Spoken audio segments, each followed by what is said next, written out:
notes. I'll let people let you know. It's smart that I tell it to pause and then forget to turn it on for the rest of the meeting, you know? So, Mark, I didn't even realize you had spoken to Mark. So he's back with us after his mother has died.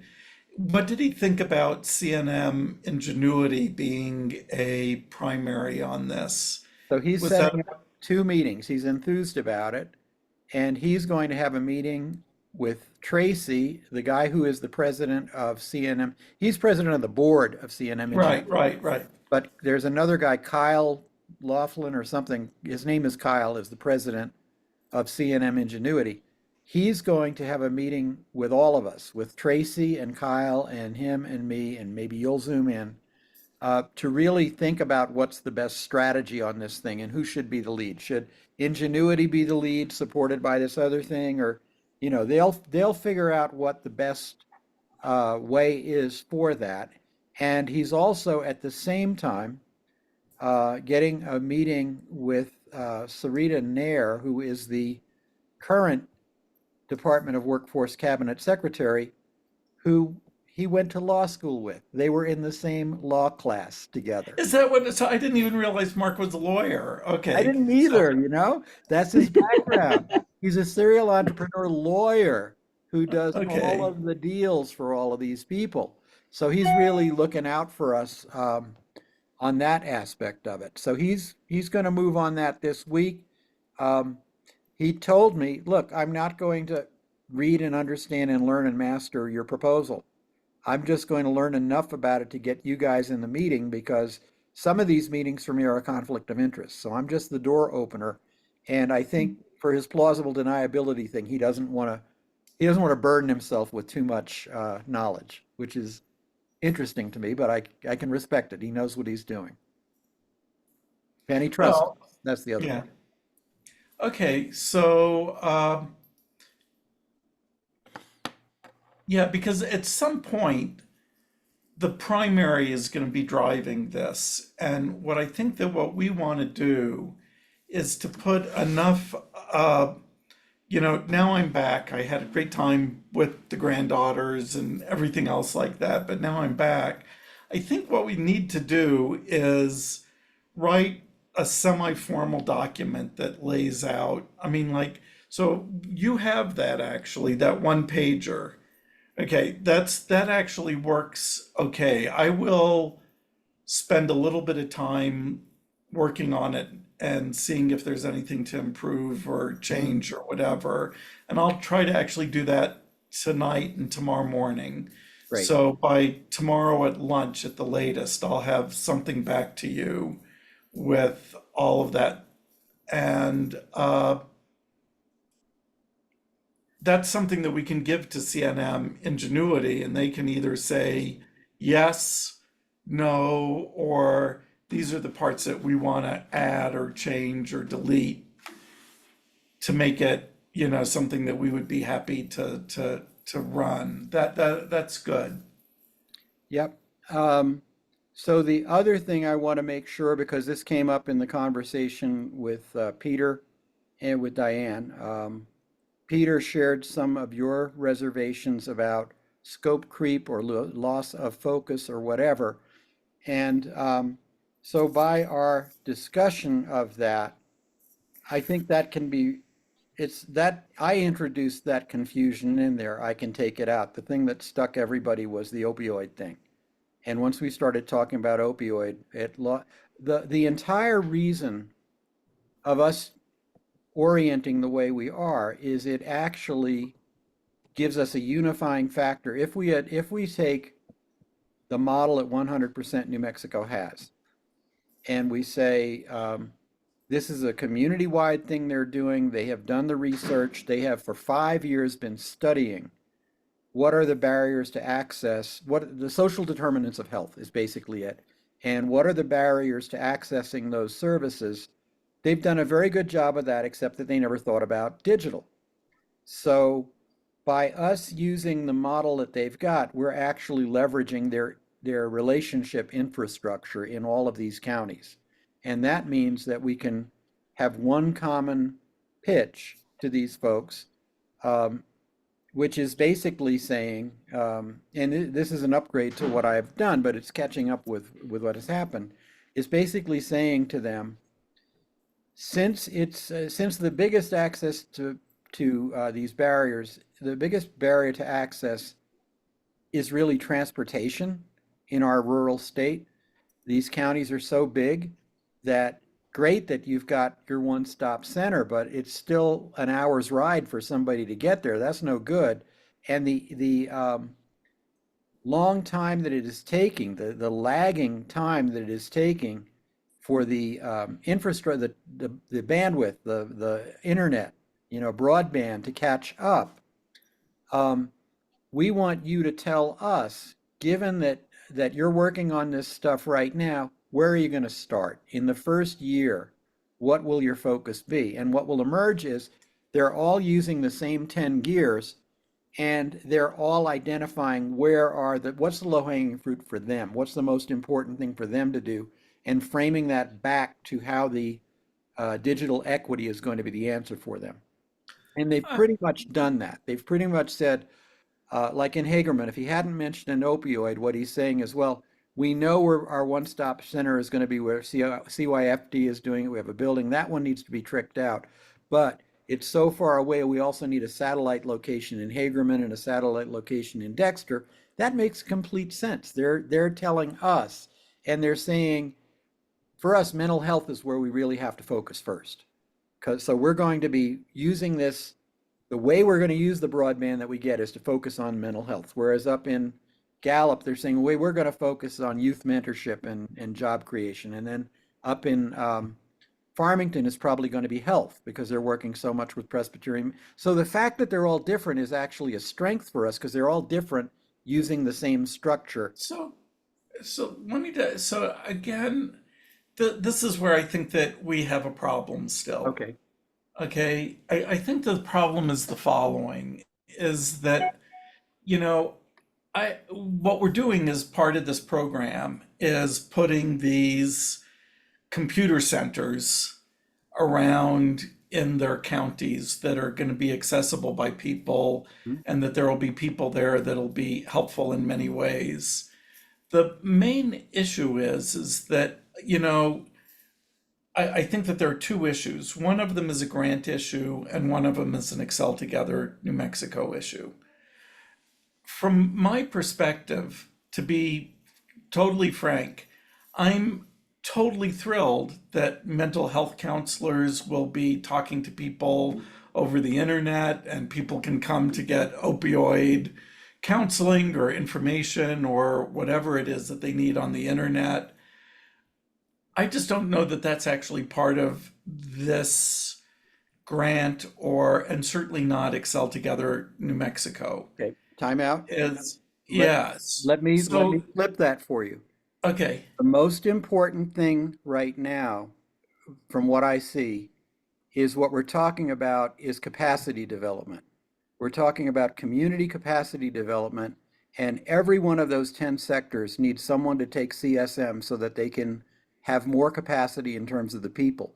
We don't care which sector they're in, but because they're talking with all of the employers in all of the 10 sectors, it broadens the fields that people can then, the fact that they have this 10 sector model is how we're going to bring employers to CSM. It's not about the programs that they're delivering in those things. And these centers are they're each going to be able to pick two or three, but each of them is now focused on having one place where everything happens. We're going to happen there too. So I think that simplifies it. What we're trying to do is we're trying to build up the capacity of the service providers by giving them more qualified people that CSM is going to bring to their door. So I'm just wondering how that though looks. Proposal. Uh, And because like I could see us saying two different things. I could see us saying, they're doing a real push to get better medical care. And so this is a way that people can get, by doing CSM, that can be an entrance into a medical career for people. That's one that sort of fits with the workforce theme that we're going with. Yes. the other, and that I love. The other is, well, these are going to be centers where somebody can get telehealth, which I think, again, as David was saying, is something that I am thrilled that the centers are going to have, and I love that that's going to be there. But I think that's just an auxiliary benefit to section 2 of the increasing access. So, like, trying to figure out which ones of these are sort of like, I think it's going to get a little confusing, and it's just, if CSM is just one of the things that one can do on these computers, I think we're going to lose the focus of the grant if it seems like everybody's doing just different things all over the place. Well, let's Um, go back to the three things again, all right? right. So for the three So things, I for think the three things, CSM, 2,500 of the people of the 10,000, we're saying that's our target for CSM. We want to make sure that at least 2,500 people by the end of the 4 years complete CSM, and they will be the ones that are like stem cells. They could become, they'll know what they want to turn into. They'll turn into what they're going to turn into. mhm, The other 7,500 of them need the digital skills just to function. And they're mhm, not going to cost us a lot of money. I mean, it's really cheap. Actually, what it does, instead of us, when I did the math, if I was focusing on the 2,500 people, it's costing us $4,000 a person to do that. But if I spread it out over the 10,000, it's now costing on average $1,000 a person, and that seems a lot more affordable over the 4 years, right? So it's really like 250 a year. It doesn't quite work out that way because someone will finish what they're doing within one of the years. They may not keep doing it for all 4 years. But I think that the top line is these 2,500 people are the ones that are really looking to get employed. And the access piece is really going to be a relatively small piece of this. I'm trying to rein that in as tight as I can to say rather than we're going to upgrade 24 centers, we're saying we're going to assess the needs of 24 centers and maybe we'll be able to focus on 8 of them.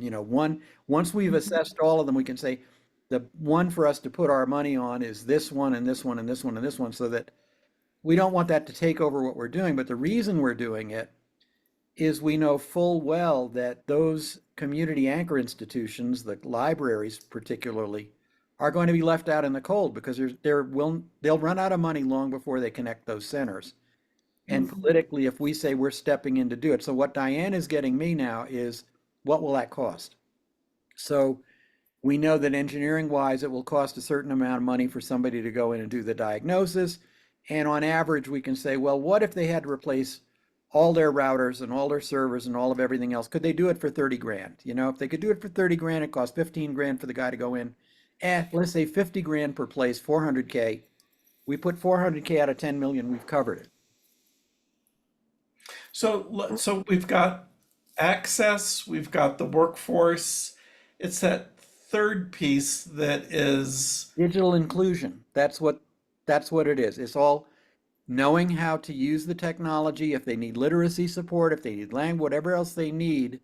And the people that we've worked with, we know they don't have computers, they don't have the experience, they really need they need all of that support, which is what we designed in Faces in the first place. That's how we came into existence, was we realized that the families we were talking to had never used internet, that they only spoke Spanish, all of these things, we got that. That's easy for us to fix. so let me think.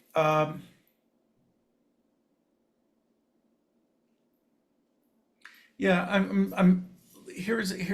again, from a grant perspective, I'm a little bit concerned. Okay. That's my major concern now at the moment is that with a lot of and this is something that took me a long time in talking to VCs and the like, is it was always great to come into VCs with an idea,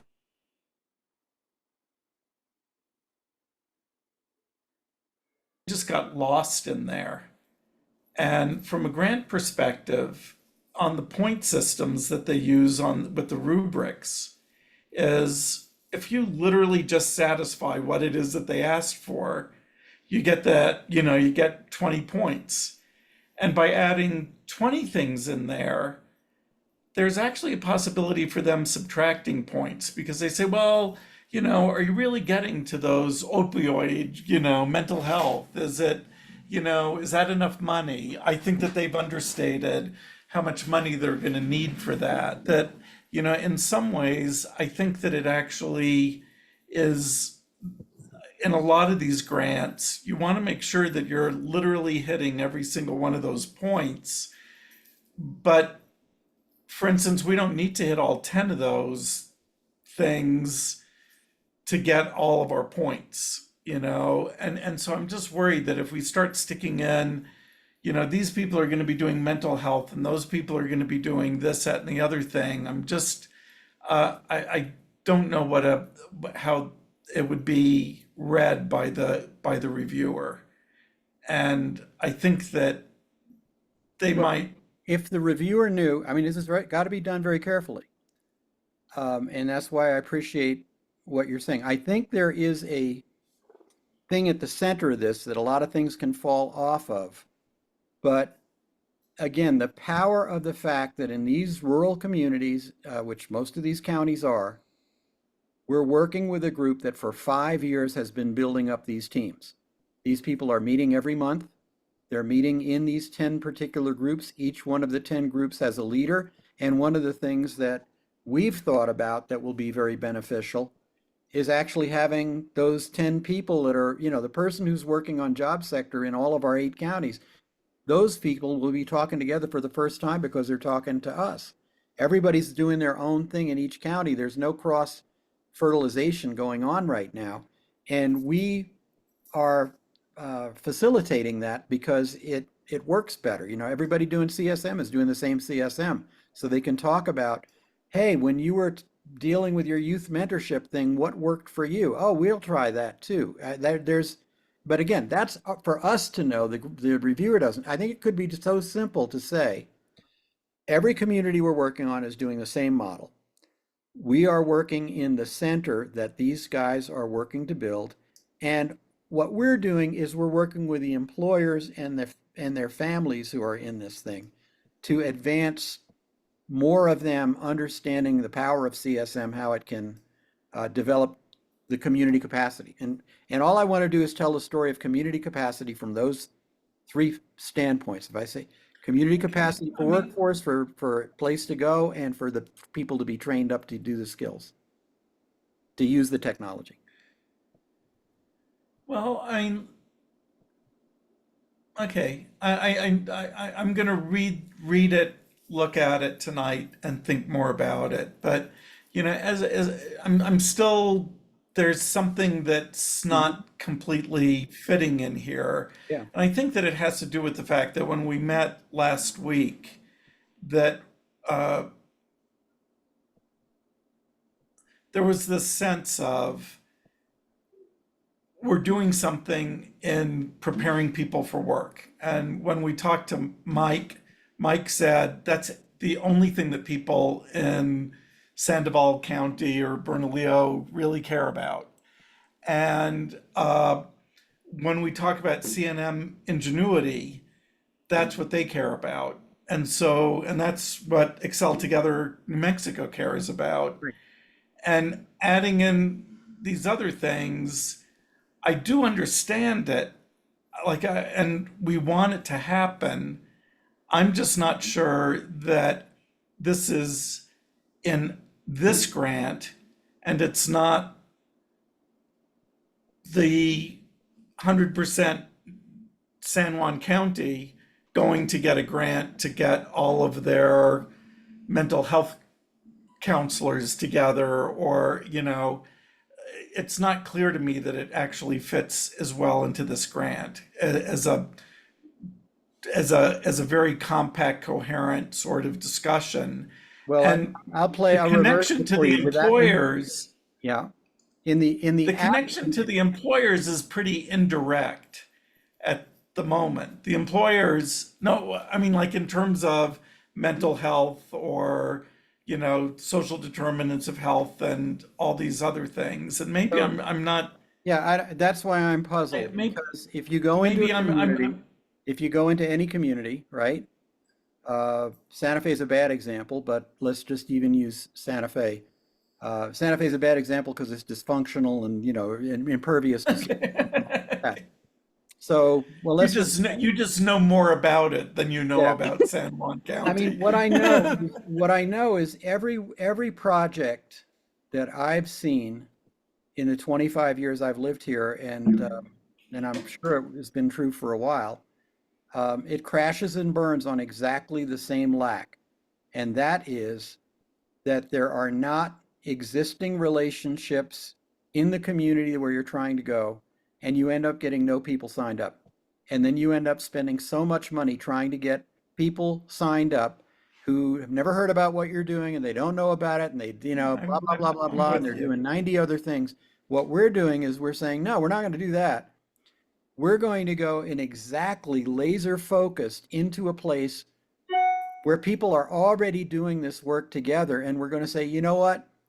You guys didn't think about digital. Let's work with you. We'll bring you the digital. You work your agenda. But here's where I'll say, David, there is, in these communities, every employer that is a provider of these services is desperately involved. They are, like if you go to Farmington, Presbyterian Medical Services running all of the early childhood stuff and a lot of the healthcare stuff there. They run 21 centers. And so by us having worked with them on this early childhood thing, they know now about what we're doing and they trust us because we were brought in through 100% New Mexico. So if I want, as I think about this is where I'm being a little resistant is I think the thing that's going to save my life in terms of being able to put this stuff out there and have it work is that we get brought in by the people that already trust. There's already a trust level there, and it's okay. Like we can push back, and I will. I'm going to say to them, when we redo this description, it's going to focus even more strongly on how which parts of the digital thing this is. We're going to be able to point to you to tell the story about how this digital equity thing is going to build your capacity, and that's the only story I want to tell. We're developing, we're building the capacity of the community through digital inclusion. That's my mantra, is what it's going to be. And as long as the three things are adding up to that, I think the grant will hold together. If we don't give them more detail than they need, you're right. We don't need to confuse them with too much stuff. But if the 10 gears are there in the beginning, we say, this is the model each of these people are doing. And then when we get down and we start talking about the various people that have MOUs with us, you're going to see that they're the entire community and all of the workers in the community. So, but this is so. One last thing, and again, I'm just trying to under.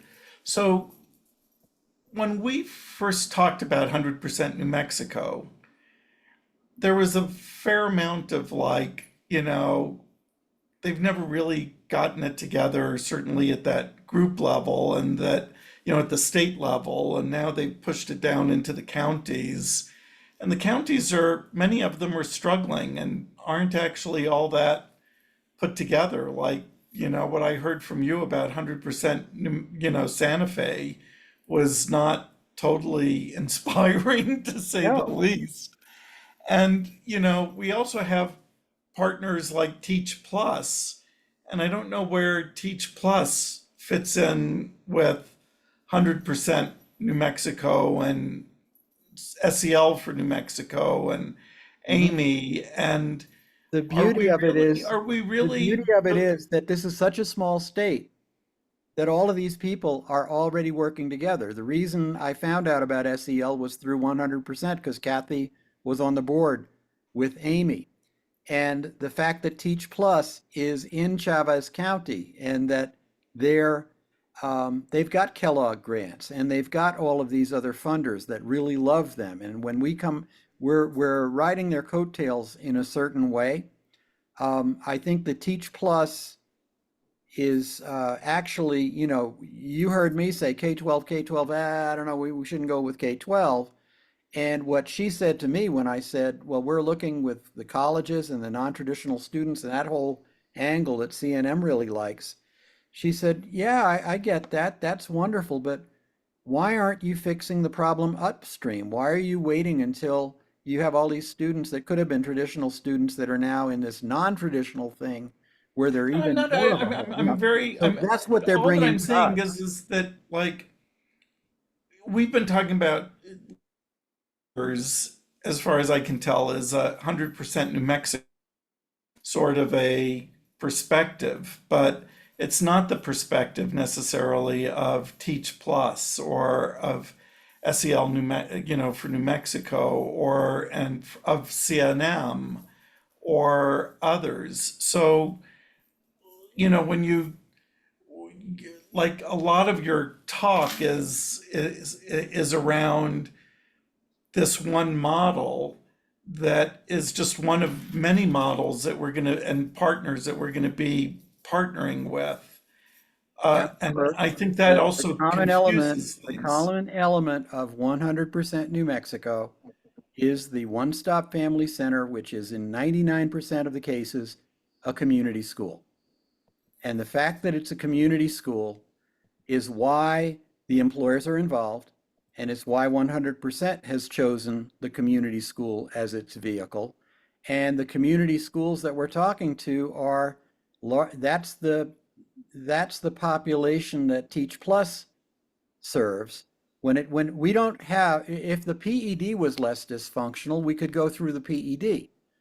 But the PED, they're not. If they got the $10 million instead of us, nothing would happen. Because they're just not organized in a way So, to do it. With the Teach Plus coming, I see what Teach Plus does is it gives us something immediately the community schools will like. It has all of these renowned educators, a lot of goodwill. And when Teach Plus, when we're going to have to go to foundations for our match. That's the other thing that Peter and Diane agreed about. So we're going to ask one or more people to come up with this $1 million match we need against $10 million of funding. And when we go to them with Teach Plus and 100% on in the ways that they are, uh, the foundations who are working here will know it. And that's the other reason why of Santa Fe, that's where New Mexico Community Foundation is, and that's where Communities in Schools is. And so the people that are they also funded by Los Alamos Foundation. So all of the funders that are working on this workforce angle don't know us, but they know the people that are part of our team. So what I want to do is I want to get just enough in there that they buy in and say, yeah, we're on board with this. We'll help out in any way we can. What can we do? They're not looking to get major money from us, but if we have the right relationship with us, that relationship is what will allow our implementation to save itself 8 months of struggling. We can hit the ground running in these places because they'll know we understand what they're doing, they understand what we're bringing, and by the time the award is given, we're just ready to go. okay. Miriam, do you have any thoughts? I think the thing that I'm still confused about is what exactly the words Excel Together New Mexico mean and how they're being used. Because we are focused on our piece of this, and those are our words. That's the brand that we're trying to build nationally as a parallel to Excel Together West Virginia and all of those other things. And so I just want to make sure that when we're talking to people, and like if I also want to make sure of two things. One is that when we're talking to people, that we're using that word to describe what it is that Seymour wants to do, and not just what this whole consortium wants to do. And I also want to just make sure that, like, a lot of this stuff that's going on with this grant, if we don't get the grant, we're not upgrading the broadband of the libraries, obviously. But if we don't get the grant, or even if we do get the grant well before we would ever get the grant, we want to be making sure that Excel Together New Mexico is moving forward. And so I just want to make sure that when you're talking to people, that our piece is a separate and sort of defined in a smaller way there, and B, that when you're talking to people, if they say we're so excited about this work, let's get, we'll see you in 2026 when we get this grant, that you could say no, not that Excel Together New Mexico stuff. That stuff we can start tomorrow. So that's just my concern, is like how Excel Together is being talked about. Yeah, and I've struggled with that too, and I think it is a work in progress. The ideal is that Excel Together New Mexico becomes the umbrella under which everything is happening, and that's yours. You've invented that. You've come up with it. Um, where I struggled with originally, this was going to be Faces Ascend. And Ascend was going to have the components of CSM and the stuff that we do and, some other stuff. So I think that as I'm hearing what you're saying, if Excel Together New Mexico is at the top level over everything, and that very first floor, the workforce, is everything you're doing. And then the next level underneath that, under the access, is what Diane is doing with the engineering companies and all of that stuff, and a separate expertise. And all of the digital inclusion is Faces. And we do all of that with SEL and family learning and, all of the supports that would be needed for someone who can't quite do it to be able to upskill enough to be able to do the CSM. Then I think we've got it. So I just have to put Faces back in there for the digital inclusion. And does that address your issues? Yeah, I think I like CSM being, or Excel Together New Mexico being the umbrella for the workforce stuff. But I think then the project itself, there's one layer even above that, which is what this whole project is called. Well, And I think that will come from who the primary is. Like if it turns out this is a CNM Ingenuity project, then CNM Ingenuity will call this the New Mexico Transformation Star Project, or whatever name they want to come up with. And that will have three pieces: Excel Together, the capacity building, and Faces. Mhm. So I think there That's what has we're to going to be find out on Thursday. something That- over that from Kit Carson, from CNM Ingenuity, whatever. But I just want to make sure that Excel Together isn't the name that goes over the whole thing. It's just the name that goes over I that. like that because it also provides, I think operationally, it's going to be the way that things actually go. Each person doing what they know best, and there's also an amount of accountability that comes with that as well. And even in the grant, I don't think that Excel Together New Mexico could say we have experience in putting broadband, computer centers in.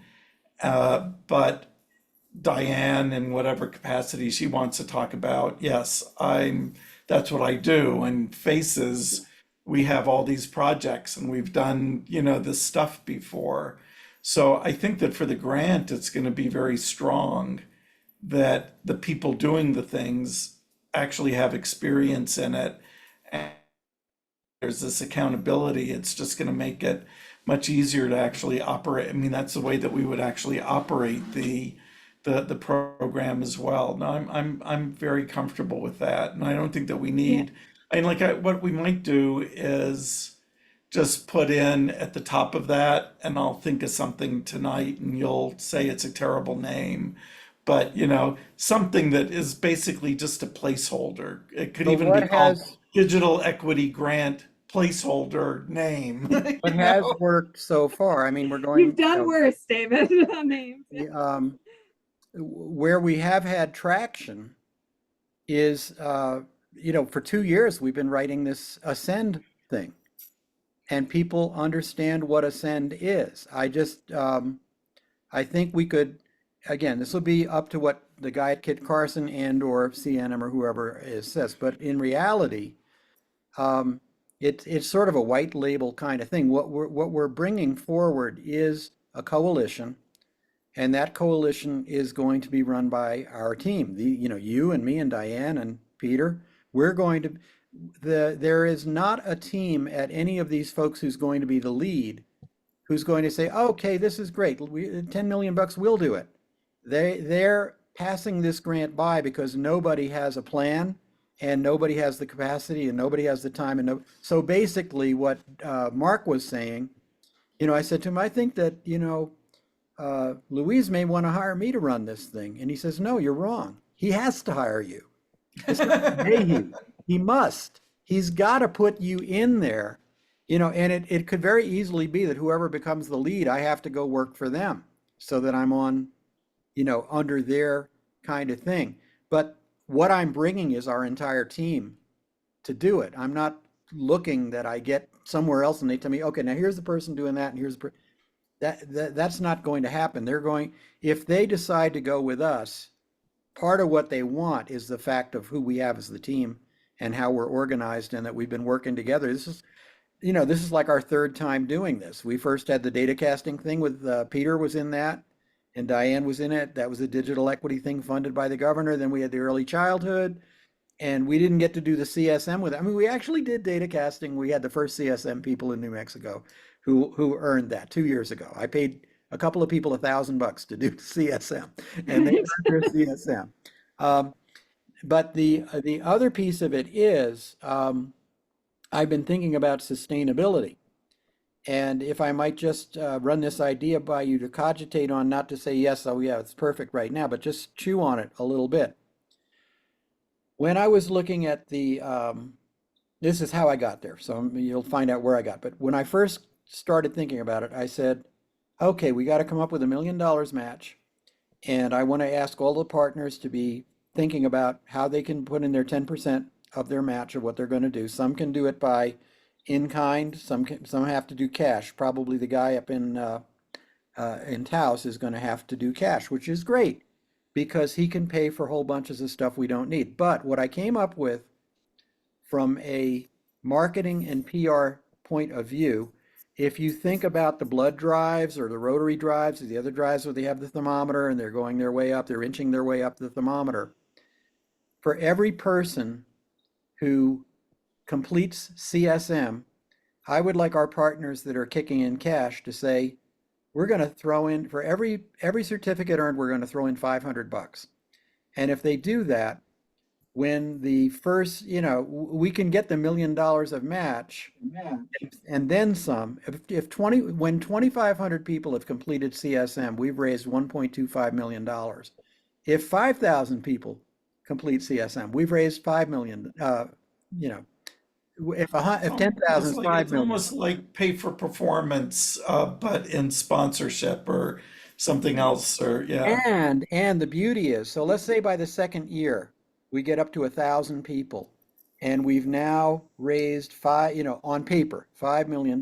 We go to the legislature and we say, this model works. We have proved that when you have this seed money in there and you put so much of it towards licenses, people are doing it and people are graduating, and then we'll be able to, this spares us from having to say, well, how many actually got hired and how many are still in the job 6 months from now? That could come down later. But the idea that this is like a rolling wave that is going to build capacity as it goes on, because the more people do it, the more people are going to want to do it. And that's where we're going to go to the Kauffman Foundation or Wallace Foundation or whoever these ones are that Kellogg Foundation, I think, is the big one that really loves New Mexico, where we have traction with some of our partners have traction with them. We can say to them, give us $1 million to put in this required match, and we're going to give you the visibility to how that number is rising up there, which then becomes something the legislature can do to put this into statute so it becomes recurring money that we're not, it makes it sustainable. And so there's something about this idea of, the matching and the sustainableness reinforce each other if we're able to tie it to certificates earned. So Peter hated the idea in terms of doing the funding for that, but from a marketing standpoint, it's pretty attractive. So I don't know what you think about it, but. No, Yeah, and like we're actually just putting together our own sponsorship page on Excel Together West Virginia and something like this. I mean, I'm not sure. I mean, I think that the specifics matter, but at a surface level, I think that it's a very actually interesting idea. Cool. Mhm. Me too. Wait, so I'm sorry to just circle back to the 100% New Mexico Sure, again. sure. I'm still just trying to figure it out in my head. So, you know, when you're talking about sort of the three pieces and the Seymour, Diane, and Birdie of it all, which I like that sort of split out very nicely. I think what we're saying, and tell me if I'm wrong, is that 100% New Mexico sort of interacts with all three pieces in different ways. So they interact with Seymour as like working with employers, trying to, you know, pull on those community connections to get articulations and hiring recognition. They interact with Diane's piece as the people who know what their community needs are and that where the centers should be and what their community capacity is and how to improve on that and what she would need to do over an increasing access. And then they would interact with the inclusion part in terms of those centers also being available for health and mental health and addiction and housing searches, as well as all the different pieces of faces. Is that right? So they're one organization, but they're kind of interacting I see it. across all three branches? I see it a little simpler than that. And what you've said is exactly true, but it is too complicated. I think there's a simpler way of doing it. In the way Because that it was I'm feeling too framing, complicated, so I'm excited to yeah, hear. in the way that I'm framing it, 100% is providing us with the locations where we can do our activities. And that's because they are Okay, committed to setting up these one-stop centers. So great.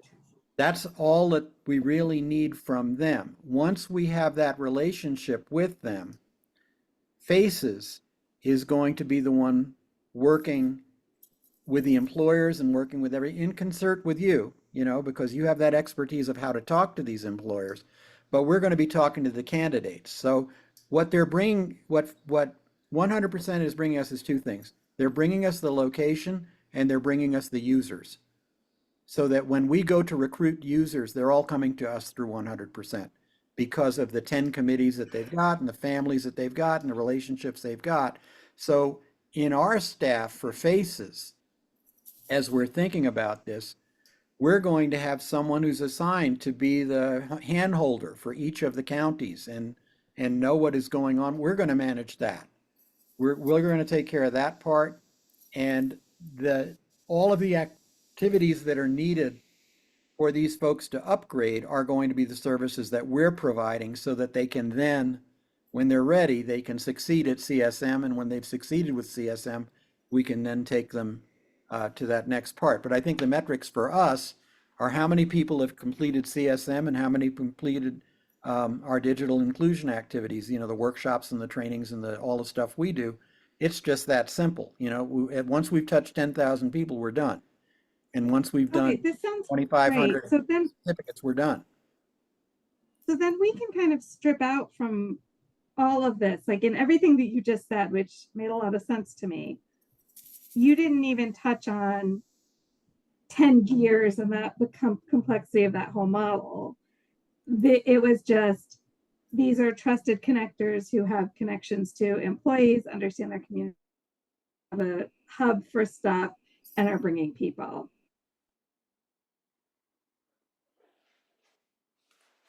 Take out, because again, like as David said, if we put too much of like 100% New Mexico's model in, then that's a little bit different from everyone else's model. And then that's just another model that's happening. And so I think if we just, from the grant perspective at least, strip that whole 10 gears out and just say, aren't we lucky that we're partnering with these community organizations that understand person needs, employer needs, have connections, and have a center?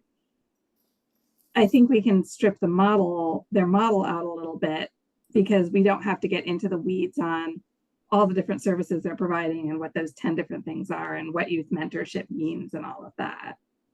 I do have one question though that just occurred to me. If most of the work is taking place at community schools, I thought all the schools for the most part were broadband connected already. Am I wrong? I thought that the US Department of Education funded that, and also through some of the telecommunications, what was it called? I forget what it's called, that they took money out of all of your cable bills E-rate, in order. yeah, the What? E-rate, the E-rate. E-rate. That I So thought, aren't they already all connected? the problem is, there, the biggest problem is that E-rate does not extend to the home. And so, um, and that the access time, regular schools close at 3 o'clock. And so they're not providing access to the community in the way that they need to. And the community schools are having to do extraordinary things. And even in San Juan County, when they're talking about, okay, well, we're going to do this in the evening, we'll have to do that over at the college. What? No. Yeah, yeah. So the schools are not, and the state has cut the funding for the community schools in half so that their hours of operation and their outreach and all the things they can do. Yeah, it's just ridiculous. That's So not what a community school is supposed to be. The whole point is, yeah. yeah, well, what they're on paper and what they are in reality are the two different things. Okay.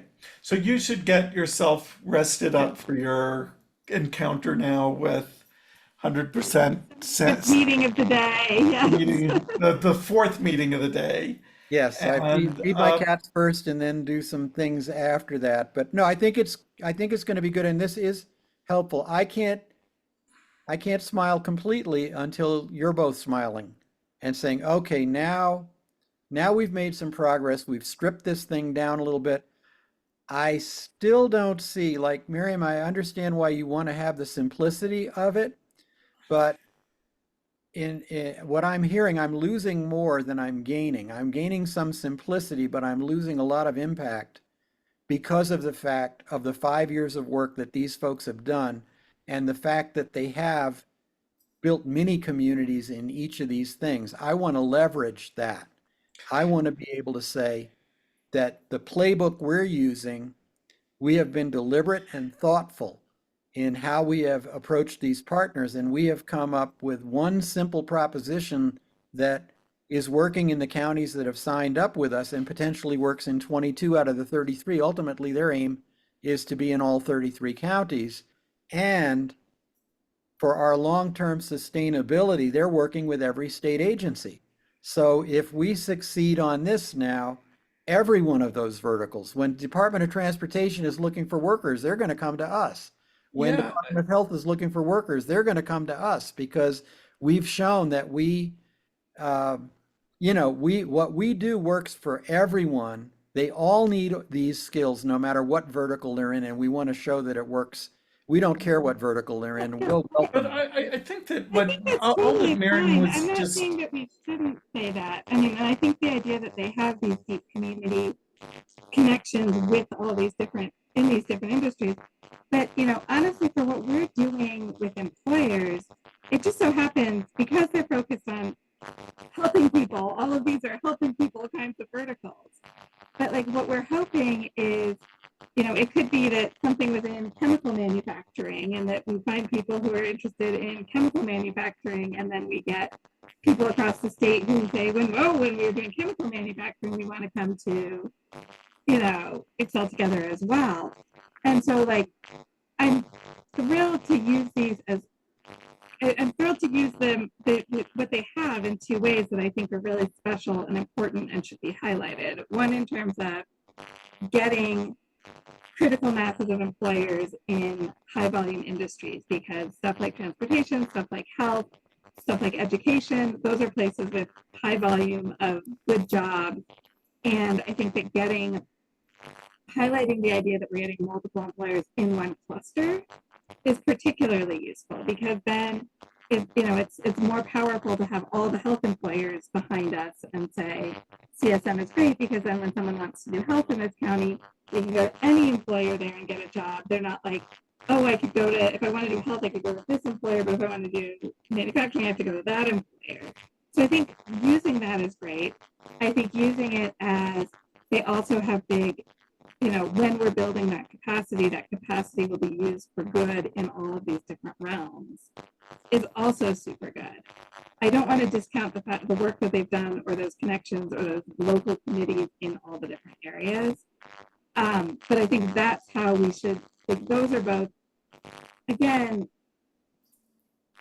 I gave it more complicated and then you simplified it. And I think going back to what I had said before a little bit on the more complicated side, it's like when we strip them into just being those community sites and a funnel for individuals, we lump them all into that, like, sort of part number 2, the building that capacity. And I think if we can say, 100% New Mexico is so multifaceted that they're going to be partnering with us on each of those 3 places. It's a little more complicated, but then it becomes really clear what it is that they're doing and which parts of their model actually matter for what we're doing, rather than just they're doing all kinds of cool stuff and we're going to be partnering with them. We're saying, here are the 3 things that they're doing, and here's how we're going to be partnering with them on all 3. Yep. Like, that makes me feel a lot more comfortable. I think from my point of view, listening to what people have said, I think I'll be happy if I have upfront very brief intro of what the gears, of what that is and why it is. And then we talk about everything we're doing. And at the very end, we say, this is how we are simultaneously opening up opportunities in any sector that the local community is driven by the local community.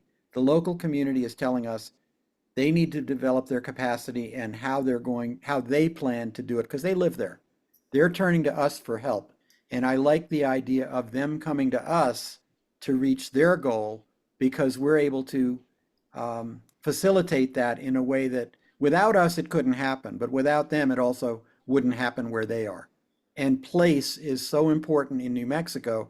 This grounds the activity in that place. So I think if I can make that an intro and a wrap up, I don't have to go into them understanding very much more than that to get the power that I want in terms of the credibility of us saying our design. Part of the reason we're going to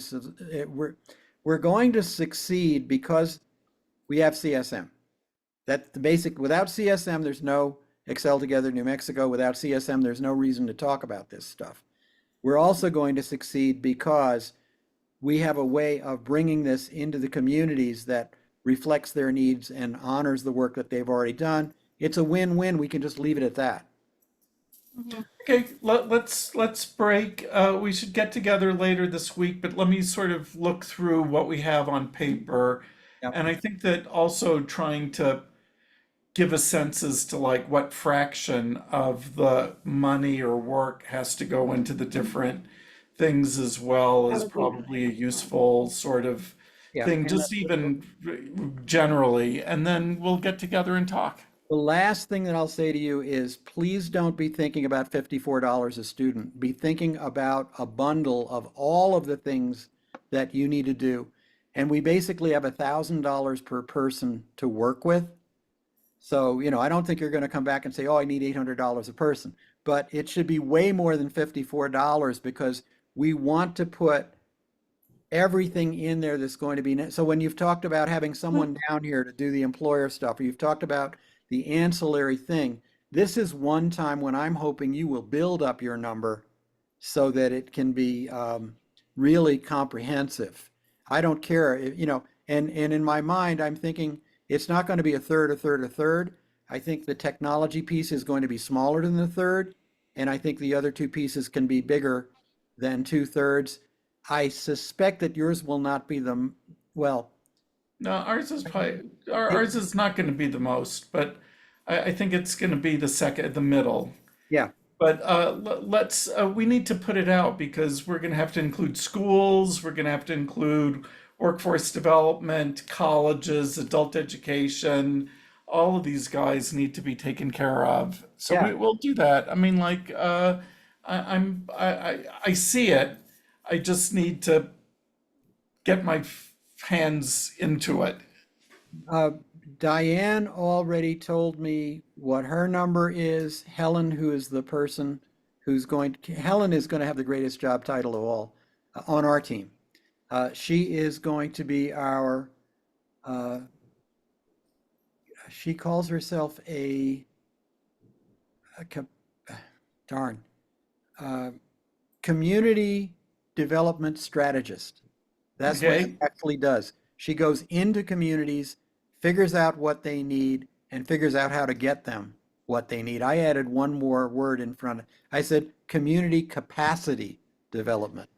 And I'm pushing that capacity development because everybody's telling me they don't have capacity. That tells me, well, no, if we tell them we're building capacity, they ought to go, oh, cool.